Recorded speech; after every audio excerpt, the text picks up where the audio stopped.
Good morning, everyone. It is wonderful to see all your faces gathered here today. First and foremost, I want to give a massive shout out to every one of you for participating in today's Drug Awareness March. Seeing you out there raising your voices and taking a stand for a healthier drug-free community makes us incredibly proud to be your schoolmates. You didn't just walk the distance. You carried a vital message that our school and our neighborhood needed to hear. While we finished our very physical demonstration of our values, we are about to transition into a time of mental and spiritual reflection.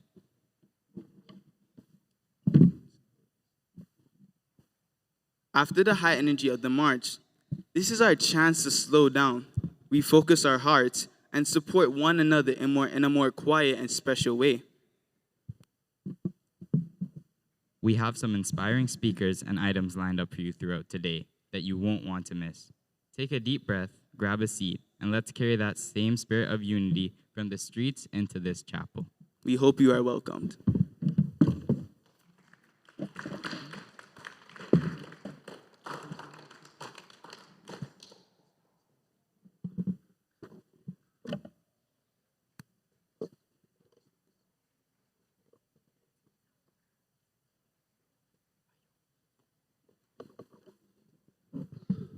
Good morning, everybody.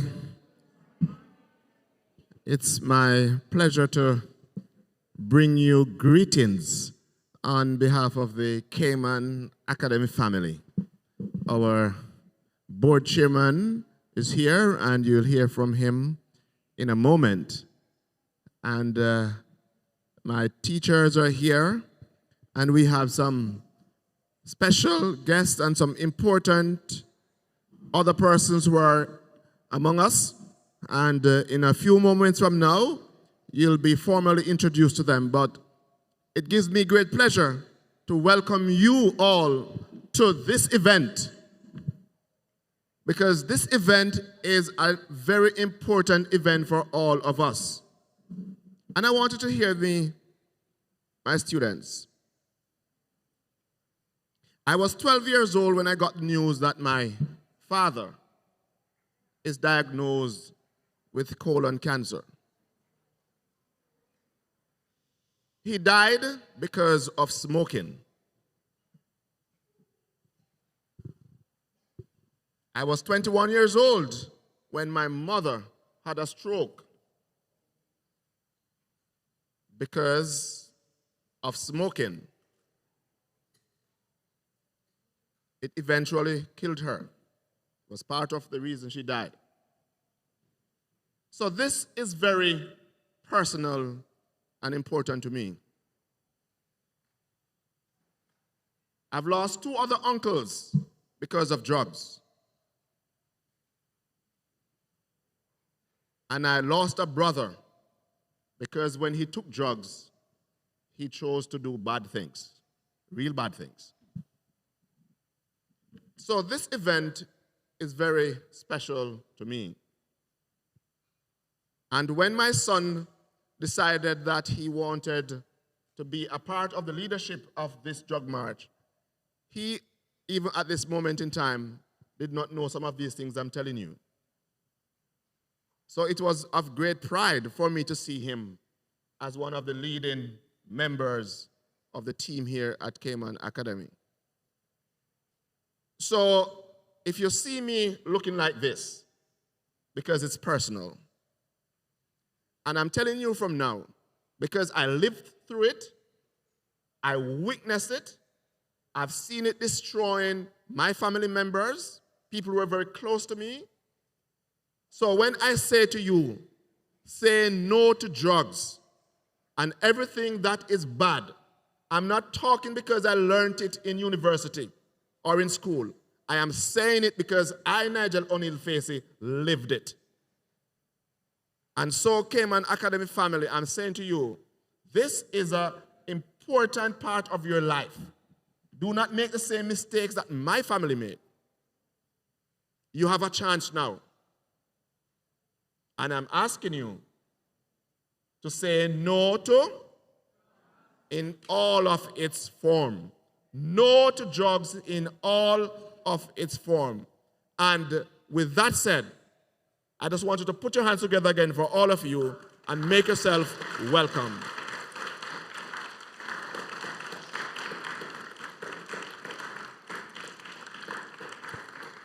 And may God continue to be with all of you throughout today. At this time, I'm going to invite my board chairman, Dr.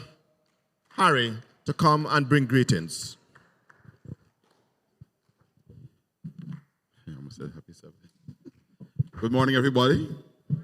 Good morning, everybody. I want to join the principal. I want to join those who've greeted you. Say how proud we are of the tradition that Cayman Academy is building in saying no to drugs. And we want to assure the NDC that their goals, their aims are perfectly synchronized with ours. We believe that education is not just an academic pursuit. It has to do with the developing of good values so that you could live successfully in this world. I had the privilege of working before becoming a pastor. I worked as a probation officer for a number of years, and I worked in the prisons. I worked in the juvenile centers, and juvenile delinquency is closely associated with drug use. In fact, almost every juvenile that we processed and worked with had a history of using drugs, ganja, cocaine to some extent. And do you know that perhaps the most damaging and most addictive of all the drugs that are available to humans for use is alcohol, the one that is sold in numerous stores across Cayman. In fact, the statistics show that alcohol abuse is worse in Cayman than the use of cocaine or any other type of drug. You're literally being told that this one is safe to use, but it's not. So saying no to drugs is an imperative. Saying no to drugs is a choice that you must make for your life. And I end with the words of the Apostle Paul in 2 Timothy chapter 1, verse 7. Paul says that God has not given us a spirit of fear or timidity, but He's given us power, He's given us love, and He's given us a sound mind. A sound mind, control of your thoughts, control of your actions, having the ability to make decisions that are in your favor and that are not injurious to the wider society. Drug use is antithetical to that. When you use drugs, you cannot have a sound mind.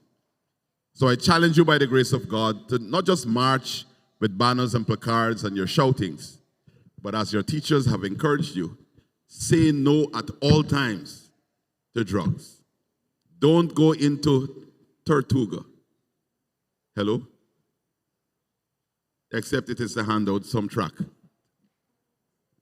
Leave water boys alone. Say no to drugs. Live healthily. God bless you.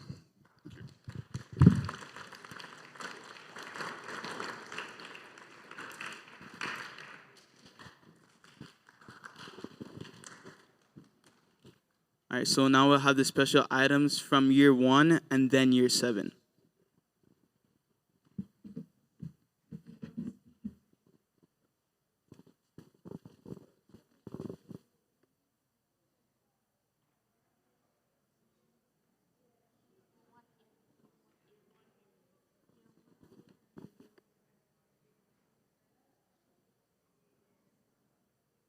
We'll have year 1A first and then year 1C.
Okay.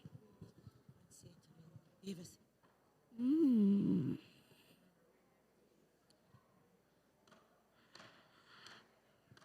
Do not take the drugs. Do not take the drugs. Do not take the drugs. The vapor cause mental problems and anxiety. Is the temple of the Lord. Do not take the drugs. Do not take the drugs. Do not take the drugs. Do not take the drugs. Do not take the drugs. Do not take the drugs. Do not take the drugs. Do not take the drugs. Don't take the drugs. Don't take the drugs. Do not take the drugs. Do not take the drugs.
We can share together.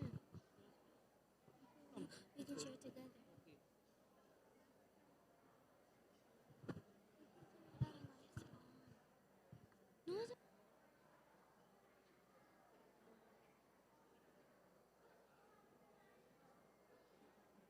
Don't put it close to your mouth.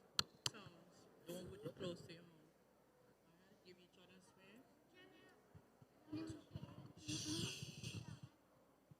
You're taking too long, guys.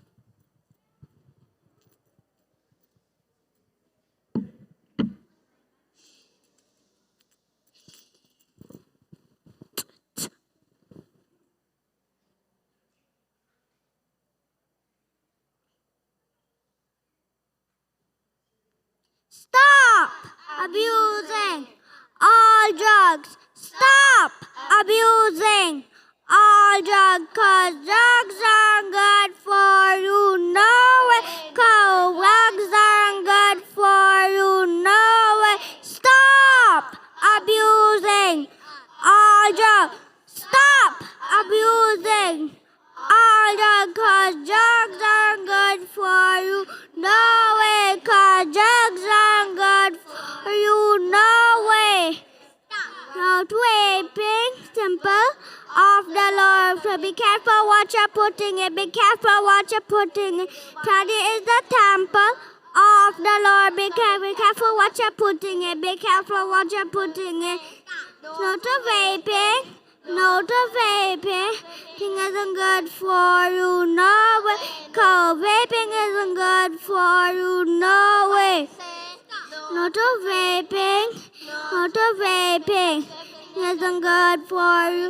No way. Vaping isn't good for you. No way. Vaping may affect your lungs, affect your heart, affect your brain, or destroy your life. Vaping isn't good for you. No way. 'Cause vaping isn't good for you. No way. Stop abusing all drugs. Stop abusing all drugs. Drugs aren't good for you. No way. 'Cause drugs aren't good for you. No way. Stop.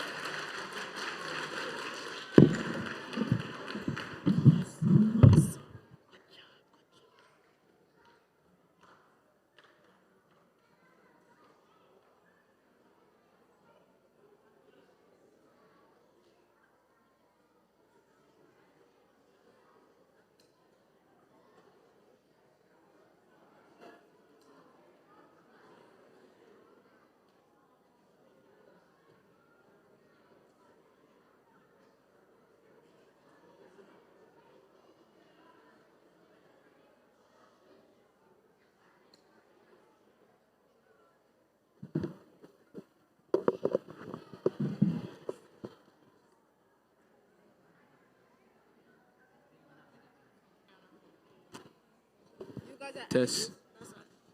Next one is for Triana.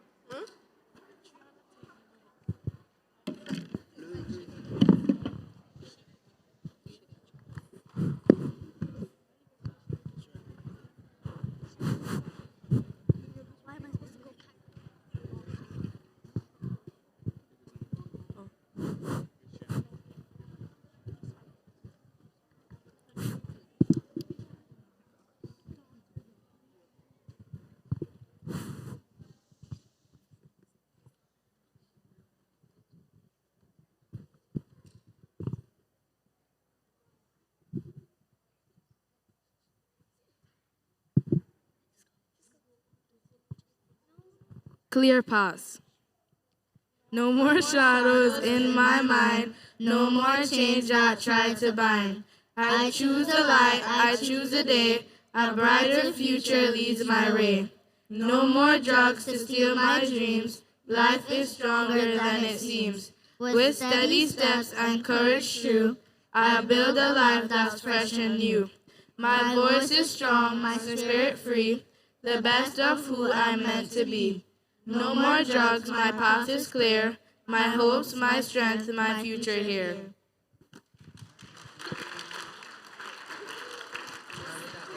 At the club.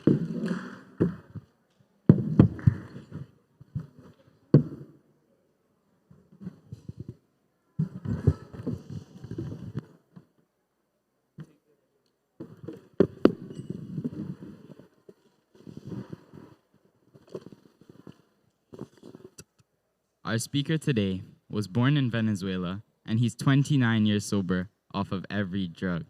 Ladies and gentlemen, please give a warm welcome to James Pineda.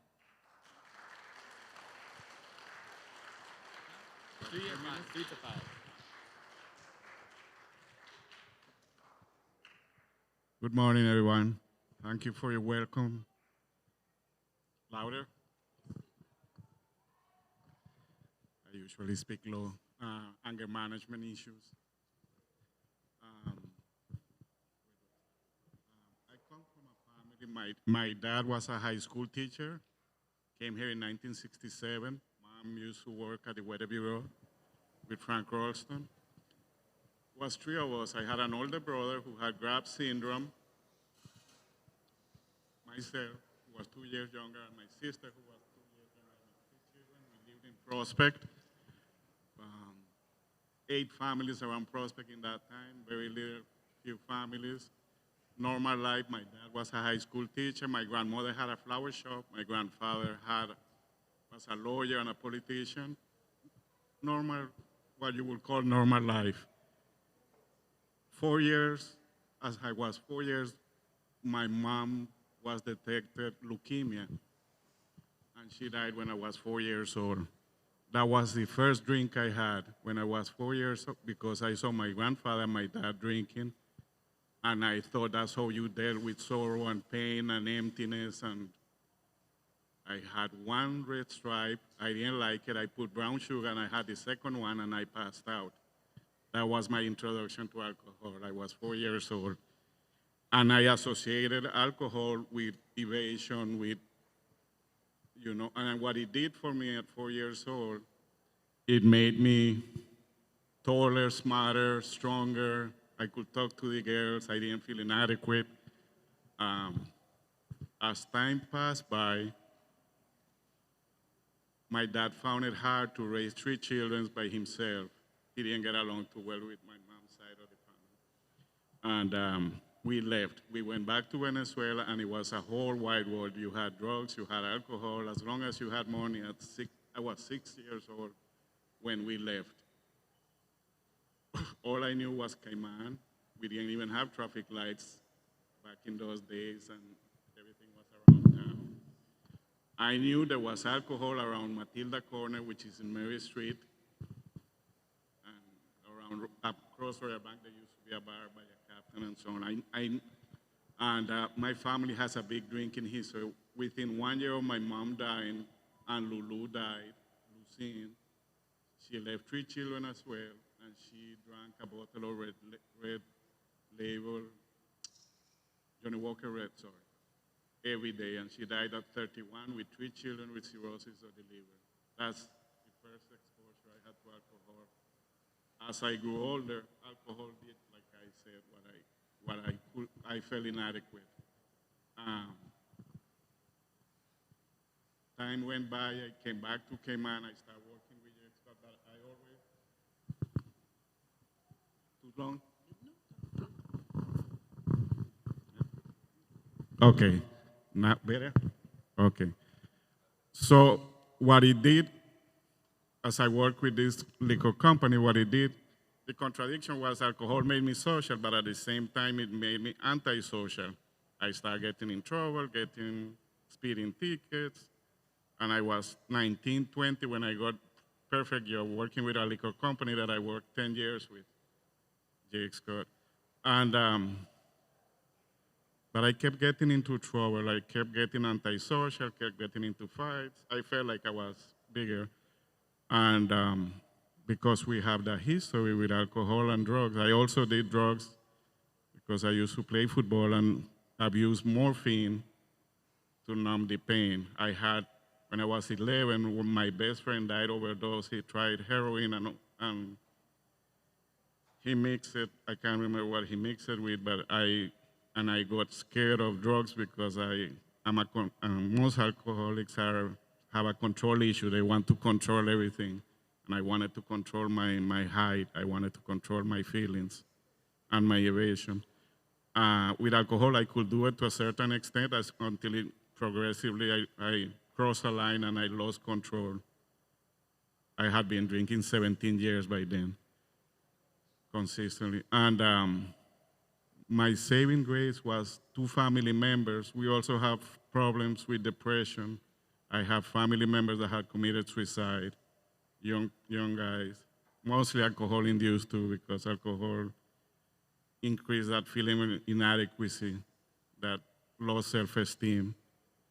And what it does, it distances you from everything as well, from God, from your family, from everything. Has a lot of consequences, negative. And Prentice, my cousin, stopped drinking. His brother stopped drinking, and they both stopped talking about killing themselves and killing other people. They were both given the day either homicidal or suicidal. And at 24, I asked for help. I couldn't see life going the way it was going. I could not see drinking the way I was, and I had a huge fear of dying like my aunt at 31. 27 was my age, the date that I figured I was going to, I don't know, most famous artists died at 27, so I figured I was going to die at 27 drinking. Those 2 guys changed my life because their life got increasingly better. They didn't have to do alcohol and drugs anymore, and their life changed. And I followed their example, the 7th of July, 1996 was my last drink. That's my sobriety.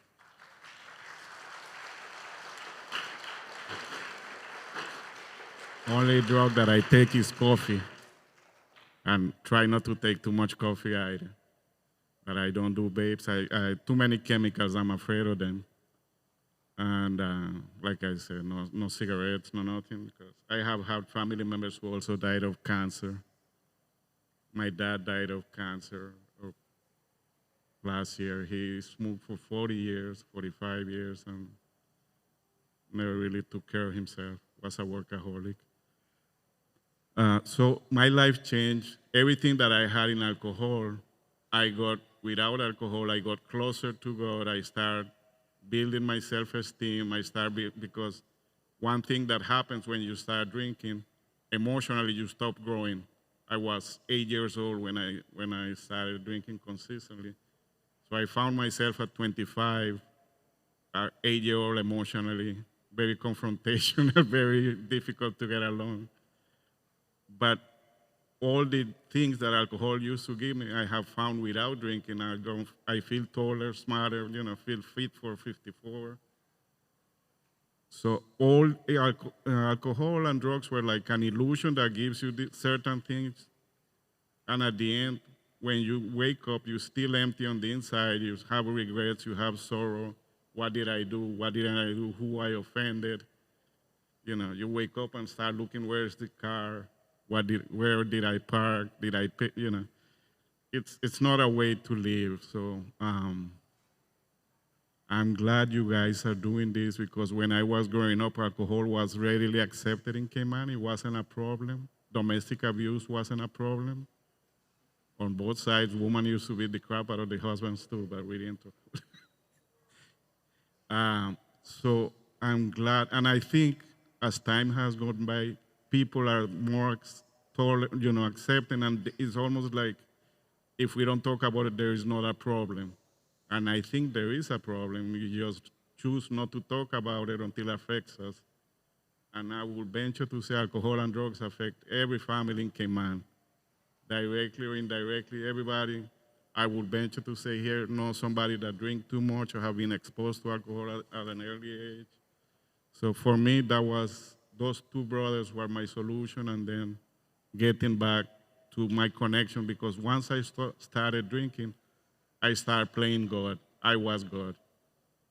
I thought the world stopped when I went to sleep, and I thought the world started spinning around when I wake up. That's how grandiose I was.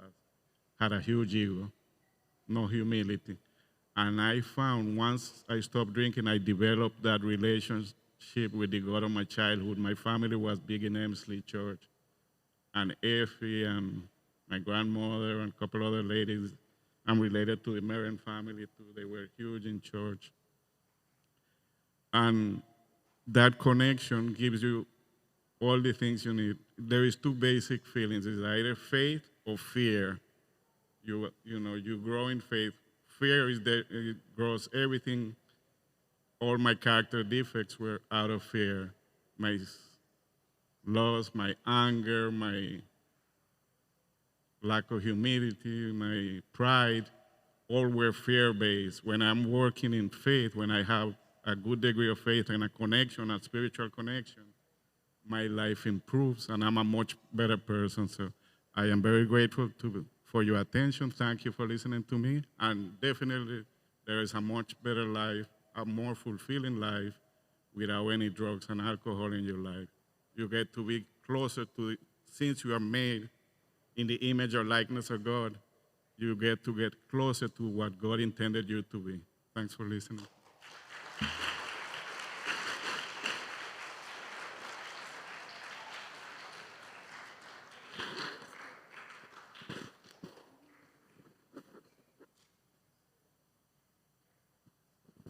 Could we please could we please invite Mr. James to come forward?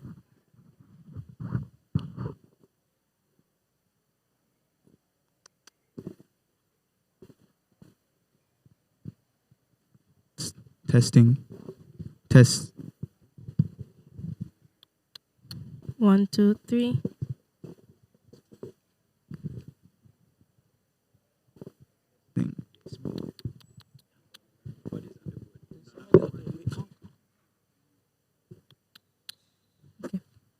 So, Mr. James Panetta, I want to thank you for coming out and speaking about your testimony with Cayman Academy.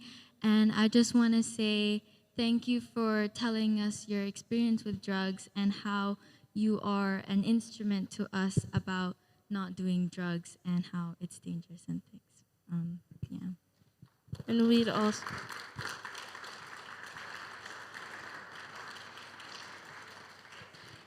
And then, thank you very much. You may be seated. And we'd also like to thank the NDC, Miss Angela, and her colleague for joining us on our drug march. It was a wonderful drug march. And now we'll hand over to. We also want to thank everyone. We also want to thank Hope Academy and Boys to Men for joining us, even though Hope Academy came late, but we want to thank them for joining. We'll now hand over to the class in charge of Week of Prayer. Thank you.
Good morning, CA.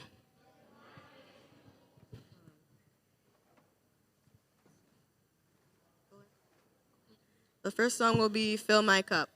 After 2, 1, 2.